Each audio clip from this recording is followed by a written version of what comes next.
Bismillahirrahmanirrahim. Thank you so much for taking out time for this session. So in this session, what we're trying to do is that we're trying to gather the questions of the youth in the first place. And we're also trying to correct the course of the stream of thought of our youth to make them think and make them ask the bigger questions. In the last session, we discussed two main topics regarding evolution and atheism. And you mentioned the Pauline philosophy in the discussion of atheism. So the first question is that if you study Paul and you know his life history, he was not even a companion of Jesus, yet he influenced so many people that Christianity today is the biggest religion on the face of the earth. So what were the key aspects of, influence that he used, the key elements of psychological warfare that he put to use? Yeah, that's the word. Psychological warfare is the word. He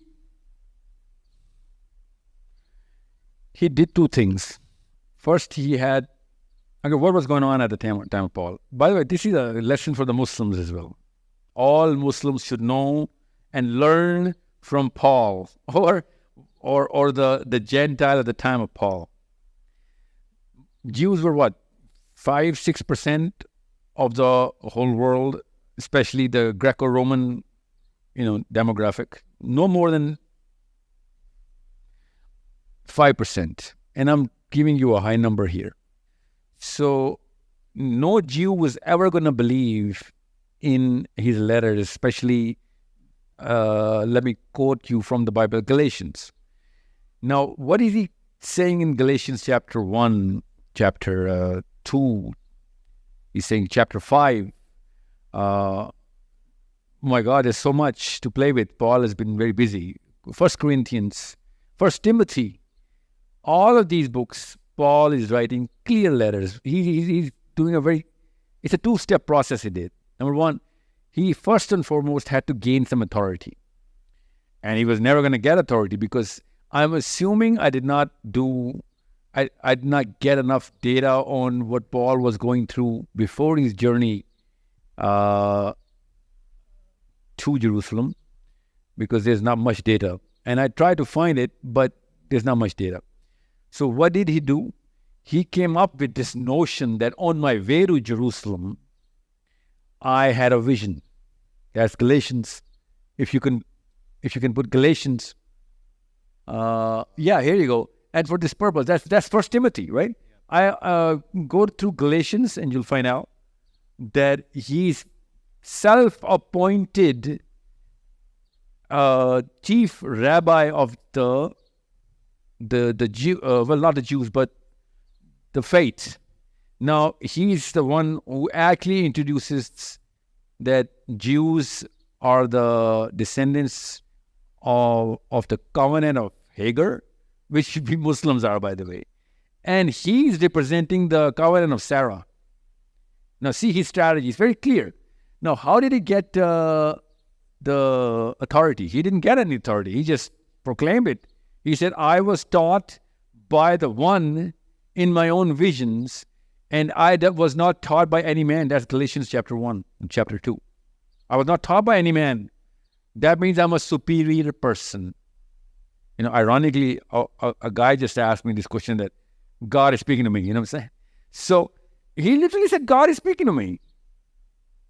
So all of a sudden, who is going to object to this claim? Obviously, you have to have some... People who believe in God is going to object to this claim. Yeah. So those are 5% of the people. The Greco-Roman demographic is not, a monotheistic.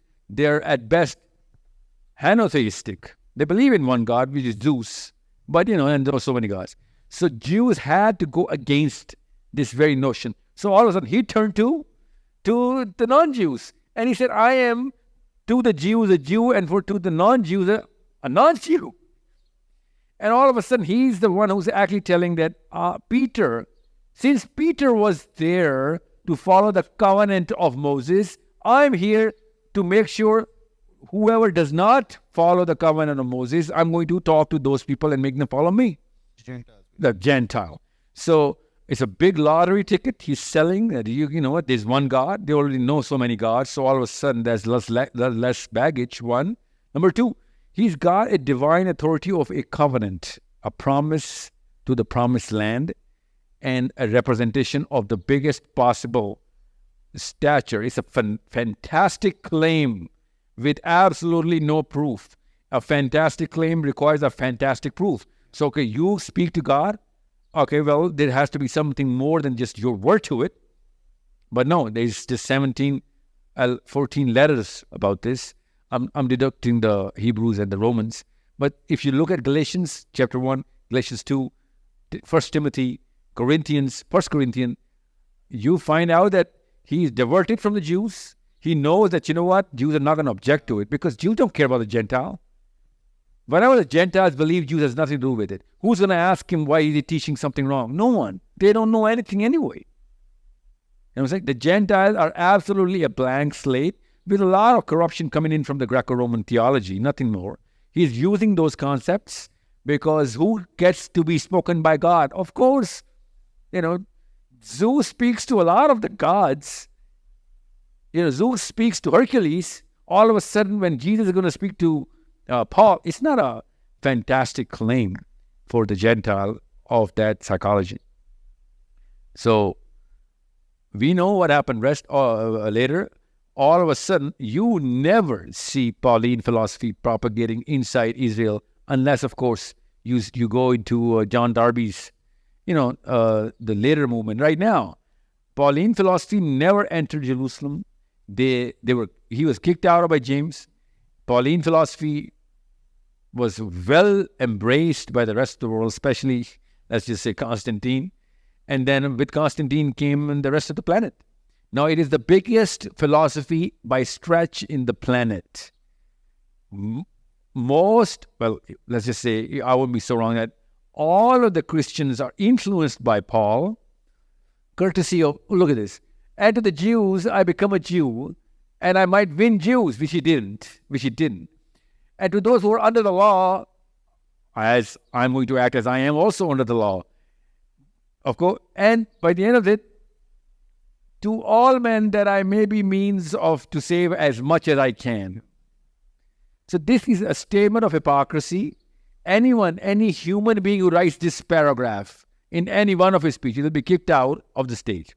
That's probably because he was trying to sell the concept of salvation. Well, no, it's for everybody. Not just sell, but to channel it. Because to sell something, I had to develop some credibility. So he channeled it through the fact that he's getting divine, revelations from Jesus. And he got 5 visions, to be exact. And he wrote, the X amount of letters. And rest is just history. Now, more than 3 billion people actually believe in every word based on a certain biasness. You need to, assuming George Washington or Nelson Mandela wrote this, who in his sane mind would write this? Of course, he's talking to somebody, a population of superstitious people, because he's already established that this guy is getting revelations from Jesus directly. So he had to put a mark of divinity on Jesus, which at that time people were in great ratio who didn't believe that Jesus is divine. All of a sudden, Jesus becomes divine because that divine Jesus serves a way bigger purpose for Paul. Because he's got to do whatever he's got to do. And then, you can see that, most of the Jews, they don't really object to Luke. I don't think anybody objects to Luke. But everybody objects to Paul. And if you can see Matthew, John, Mark, they're just copying Luke, except of the aberrations later on, which is, of course, influenced by Paul. So it's all Paul. I don't see anything else with Christianity other than what Paul did for Christianity, good or bad. Now, what do we have to learn from this? Muslims are going through the exact same psychological phenomena. We have a Paul in every sect. Literally, word to word, this guy is going to replicate the strategy, be it a Shiite or a Sunnite or whoever. He's going to use the same pedestal, and he's going to, overthrow whatever the paradigm is working into, and then he's going to achieve a political objective of getting more numbers in. Literally, more numbers. Look at him. He just wants more numbers. That's how politics is done. That's what we're actually suffering from. So for a Muslim, how can we detect our Paul? Well, you put him under the litmus paper, under the microscope, that I need a fantastic proof for your fantastic claim. And even if you cannot give me a fantastic proof, at least give me something to play with. You know what I'm saying? And that you said that there's something for Muslims to learn from Paul. It's actually what not to do that Paul did. Everybody in the Gentiles and no. Well, most Muslims are not going to become Paul. They are already suffering from some Paul. Yeah. So they should not believe what the Gentiles actually did when they started accepting whatever Paul was preaching. Yeah, well, that's the lesson for everybody. Yeah. So, So there is a discussion that what did Paul actually had to gain from all of this? Because because Jesus was gaining traction amongst the particular sect or the fishermen. No, ironically, you have to read between the dialogue between Saint James and Saint Paul. Once you read whatever Saint Paul, because James massacred Paul in the 4 days of whatever they talked about, and he rejected everything what Paul was proposing. Or Paul only had this one superstitious claim that I got visions. And it doesn't matter whether he got visions or not. At that time, vision would have been like an okay car to sell. But if you got vision, you just went 180 degrees against what Jesus had to preach, because that's what James' premise was. That if you are getting visions from Jesus, you would be getting whatever we were getting when he was physically with us. So physically, he was telling us something else, the opposite of whatever the vision. He's the same guy coming to you and telling totally the opposite thing in your visions. So who am I supposed to believe? The guy who lived with me all his life said X is not equals to Y, or the guy who you just saw in visions which you never actually seen, and he's saying no, X is equals to Y. So James actually out and out rejected this, and this is why you can see what Paul would have wanted. Let's just do some psychology checkups here. Paul was a Roman citizen. Roman citizen is a big thing at that time. When he's going to do something for whatever movement he has to actually, even if it is good intent, and I'm giving all the benefits of the doubt, which I shouldn't, but he had to keep some sort of a status quo running so that he can keep that momentum, or that complex that most people would have if just coming down from a throne. And Jews didn't touch him because he was a Roman citizen. Otherwise, he would have been assassinated or butchered, literally, if not put on a cross. So he was, getting that 1+ from everybody. So if he's going to start a movement, he's not going to come under the shadow of James or anybody else. So he's going to have that sort of attraction. So yeah. So despite going 180 degrees opposite, in initial stages of his preaching, he was actually supported by, you mentioned Gospel of Barnabas, and there was mentioning of, how it agrees with the concept that Muslims have regarding the crucifixion of Jesus. He couldn't have come up with a hybrid version, because he's talking to the people who are uncircumcised and he's going against circumcision. It's not ironic that most women go into Jewish faith, because that's a pretty tough ask. You know what I'm saying? You should know how the psychology works. So he's the one who's actually saying, you know what, do not listen to the people who castrate themselves, which is like, you cannot, thou shalt not castrate. That's how simple he's making it. So people are naturally going to listen to him more, because that's an easier thing to do. And that's just not one thing. Because circumcision is one of the many things. There's so many things that he's introduced by breaking the literal law, that Peter was for the people who follow the law and I am for the people who don't.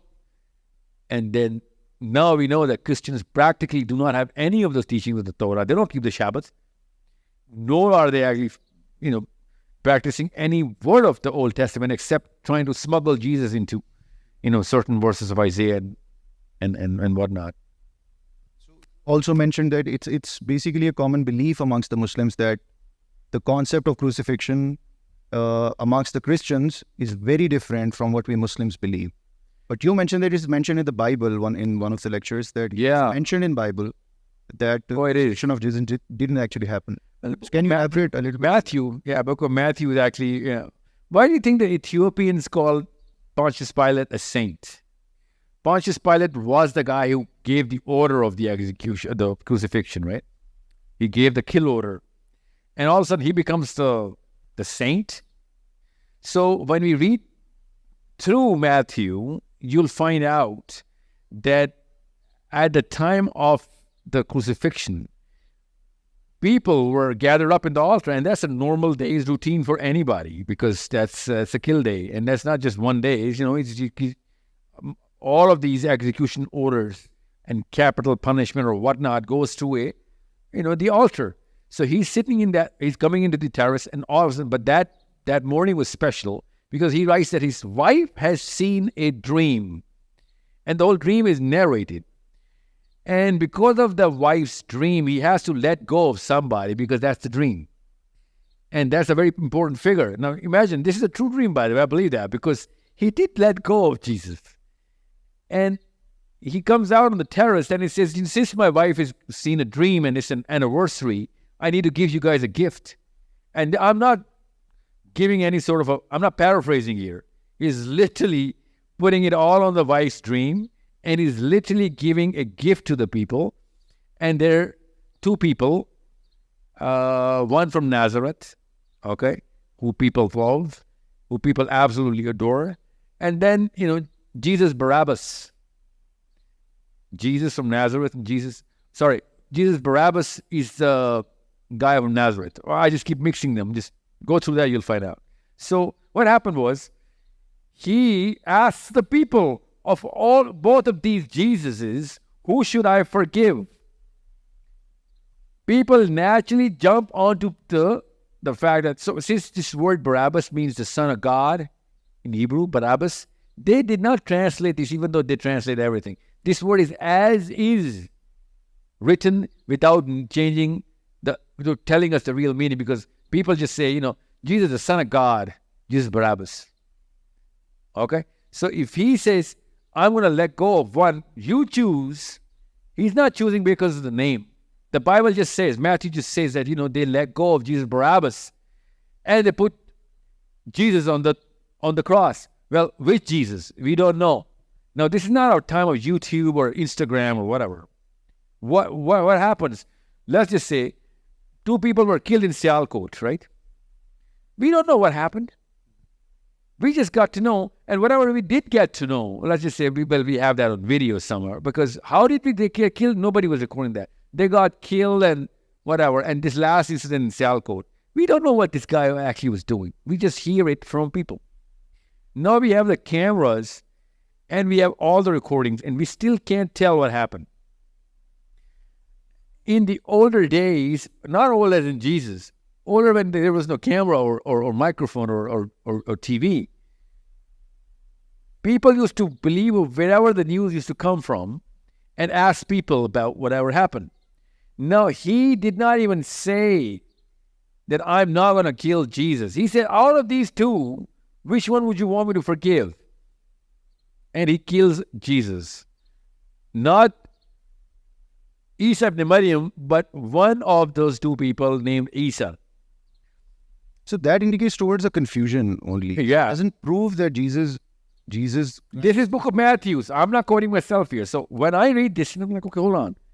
When Allah Azza wa Jal says, made to believe, it was made for them to believe that Jesus, Isa ibn Maryam, is crucified. How is it made for them to believe? What? Allah Azza wa Jal said, kun, and everybody started believing? No. They had seen a crucifixion, 200 people, maybe 300 at tops, 500. And then the news was spread all over the place. Since the news was spread all over the place, everybody started saying that Jesus is crucified. They were saying, so it was made for everybody else to believe that Jesus is crucified, even though Jesus was set free inside Matthew's, by Pontius Pilate. And when the Ethiopians are talking about this, that Saint Pilate, let go of the real Jesus. I just am asking the Christians, why are you calling this guy saint if he killed Jesus? On what criteria is he, qualified as saint? And you know what the local Christians are going to tell you? Oh, you know what? Because of his repentance and remorse.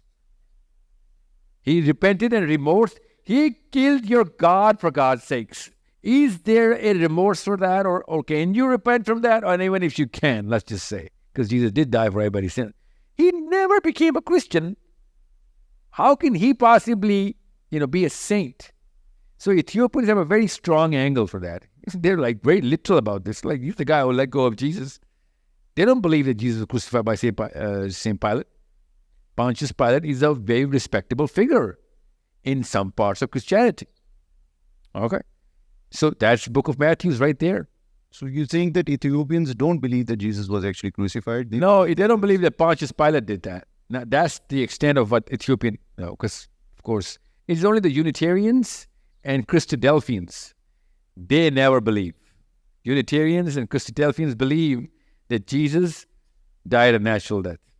They don't believe he was divine. They don't believe he was God. They're regular Christians. They just believe he's the last prophet who lived through this crucifixion. And do they take that reference from Bible as well? Yeah, they believe in the Bible. They just don't. Is it mentioned in the Bible? Jesus was the last prophet? Because obviously they... No, well, the Bible is not written by Jesus or from Jesus. It is written by the disciples. Not by the disciples, because Paul is not a disciple. Nor does anywhere in the Bible say that John is writing this Bible. He doesn't say, yours truly, John. He is using John as a third person. So this is how John looks like. If you have John, can you pull John up there? How did you pull the Paul's letter? Jesus came to John. Well, John is not going to write Jesus came to John. You know what I'm saying? So, but yeah, I can understand it was maybe a dialect of that at that time. But it seems so that John did not write John. And it never says anywhere in the Bible that any of the disciples wrote these Gospels. So the Gospel, or the basically book that was written by St. Paul, actually gained the most traction, and all the other texts. It's got 14 books out of 27. More than half the Bible is St. Paul's own writing, who had never met Jesus. I'm just trying to diagnose the problem here then. The mainstream of Christianity actually do believe that Jesus was crucified. He was the Son of God. So and he was resurrected miraculously. Yeah.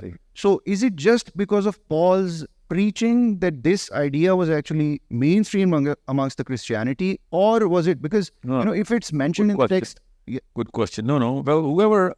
Well, you have to go through a little bit of history. We do not know.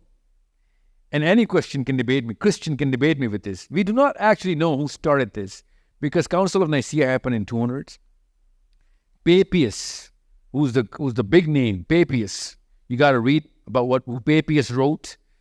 I'm not going to go further down, but as early as P.B.U.H, and we can see that there were priests in Nicaea who actually started to claim that Jesus is divine, but they were trying to suck up to Constantine, because there were so many priests who didn't believe Jesus was divine at that time. So what I'm saying is it's not that old. It's not as old as Jesus or alayhi salam. It is not as old as James. It is it happened further down the lane, where somebody from Greek to Latin, whoever was doing the Septuagint work, they started putting these kind of concepts in. I do not know, because there is no record for it. We are missing out on some records. Where we can go as far as Mark, I'm saying, who was the secretary or the writer. But that's not written by Mark. And we do not know when, because we can go as far as, I think, 5th AD. We can go as far as, but we do not know whether Jesus at that time, especially at the time when Jesus was with us in this planet, there was some sort of a record that anybody's kept. We look at historians, and that's the problem. That's why a lot of Muslims even start using the fact that we don't even know whether Jesus existed. Na'udhu billah. I mean, they don't even know the Quran. Remember that Imran Khan said Jesus is a figure of history. That's coming from this sort of a gap that Christian literature actually suffers from. So this also points towards the fact that even the Christians don't know about their own books because it's written in the text. There is so much, contradicting within their own 26 books. Yeah, no, they admit it. We don't have first-hand witnesses of Jesus' crucifixion. We do not have that. We do not have first-hand witnesses of his resurrection. We do not have any of the testimonies of the people who were there. We have people who were testifying that Matthew wrote it, but we do not have Matthew saying, I saw it. So there is no first-hand witnesses of any of this. That's a big problem for Christians to solve. It turns out that not reading your own religious scriptures is not a problem. Well, no, they're reading. Muslims actually. They're reading more. Muslims are suffering from the exact same phenomena that Christians are suffering right now. They don't go through the scholarship to the Prophet ﷺ. Muslims don't do that as well. Yeah. We don't try we don't even break a sweat coming into the challenge of all of this culture of whatever piles and piles of books is just sitting on our heads, and none of these books are from the Prophet or the Sahabi. You know what I'm saying? We're sunk into this believing in this little quagmire of divinity, na'udhu billah, that when Sis Ibn Kathir wrote it, that's the final word. Sorry, it's not the final word.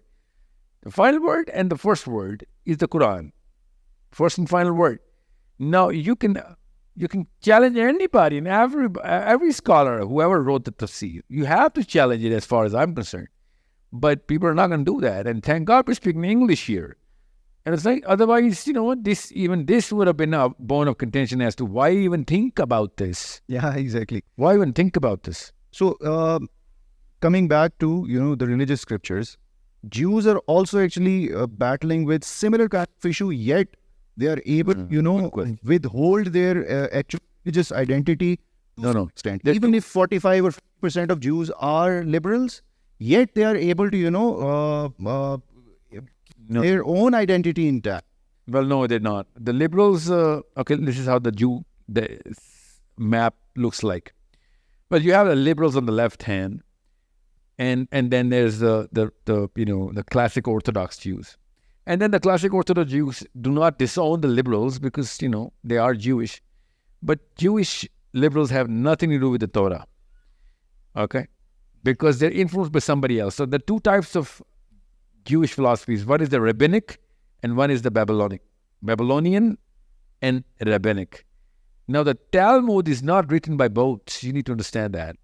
So I'm not going to go into detail as to what the Jew map looks like, but a regular Jew has to choose between any of these.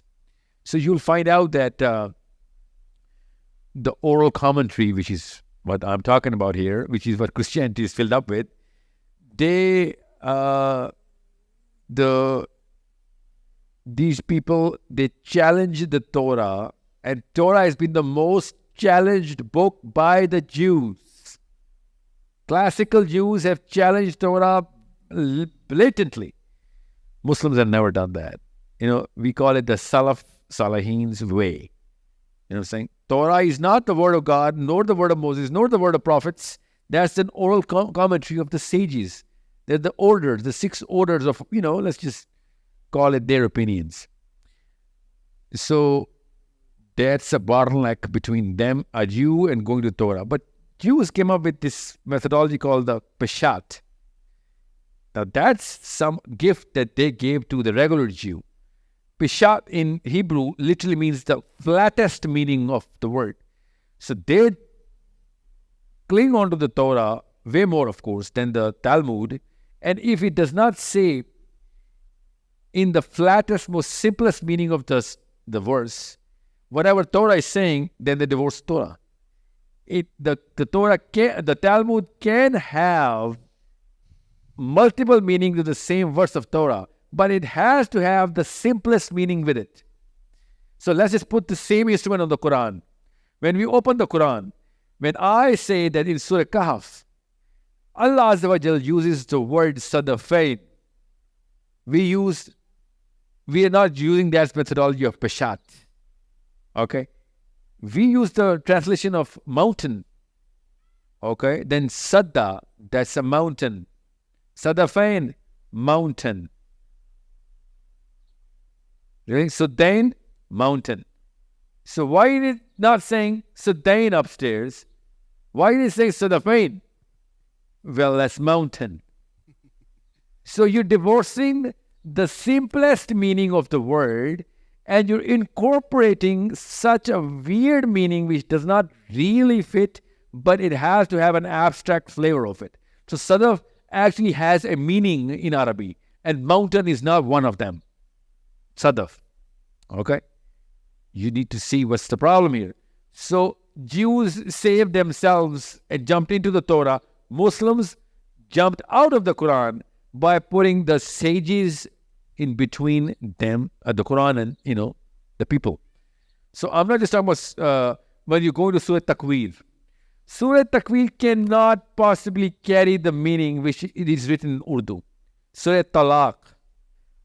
Literally opposite meaning written in the translation in most of the translations. Well, not most, but so many. Most that I've read. You don't even translate that word, which is mislahunna. Mislahunna is a plural for something which is represented as earth inside that ayah with the numerical value of the 7 heavens, which means 7 earths. But you're not going to find that here in any of the translations, especially in Pakistan. So I would rather, commend the Jews for coming up with it. You know what? You cannot divorce the most simple and flat meaning of the verse, even if you have to come up with 100 versions of the translation. Well, that's what we did. We did really good. That's why if you ask me, I'm personally against translating the Quran. We should not be translating the Quran. We should be teaching Arabic. Because if you're going to start go down this rabbit hole, then you're going to find a lot of people who are going to be, even if they don't want to be Paul, they'll be doing a better job than Paul himself for Christianity. And then we are becoming waladallin. We are the waladallin because we've divorced the flattest meaning of the Quran and we come up with weirdest translations and we don't even ponder upon why did this guy come up with this meaning. That's why I recommend Fakhruddin Razi. At least he tried. At least he's tried. Of course, I'm not going to say, he's the last word for it. What's the point of saying anything then? So the religious scholarship of, let's say, subcontinent or otherwise, the Islamic scholarship, to hide their own lack of knowledge, what they try to do is they try to fix the text. They try to translate the text in a way that they can understand with their limited knowledge instead of, literally translating the text and then exploring what it actually means. Well, inductive and deductive, yeah. But I'm not going to take away the benefit of the doubt from the scholarship just like that. But yeah, well, the net result was an accumulative minus. So yeah, well, they should have taken a bigger responsibility for this. And I think the way tafsir is such a vital concept in the religious people, tafsir, that's a big failure on Muslims' part. Why is tafsir the most vital book? Why not the Quran? The Quran is never a vital book because we don't understand the Quran. Well then, tafsir is the worst way of going into the Quran. Arabic was the best way. You want to go to the Quran? You put 2 years of Arabic, you're going to know Arabic, maybe 3 or 4. You're going to go 10 years of Dars-e-Nizami and, tafasir and muhaddis degrees. Why don't you just start with the finest possible program? Teach your kid Arabic from day one and then make him go into the Quran by design, with a bigger aperture. Well, then that's going to open another rabbit hole of, why our apertures are too small. So coming back to Talmud, that the way, Jews are actually treating their youth, that their youth is, bound to, their youth actually believes that there is going to be a third temple. And there's a video as well of yours in which you were talking about Palestine and how actually Jews are training their youth, yet we are actually failing on that accord and we are failing on that front. So can you elaborate a little bit on that what Muslims can actually do to train our youth in terms of, whatever is happening in the global arena, whatever is happening in Palestine and Israel, and the way postmodernism is actually... Okay, well, let's just talk about... where is this Jew psychology rooting, constructed. How are they constructing, and who did that? We know that. Okay, we know that a lot of Jews went through a lot of trouble, so they had to come up with some sort of a reaction. Now, I'm not going to say that Torah is devout of third temple and no, well, it's not. But it really is not an order to build a third temple. It's a prophecy. It's not an order. You need to understand that.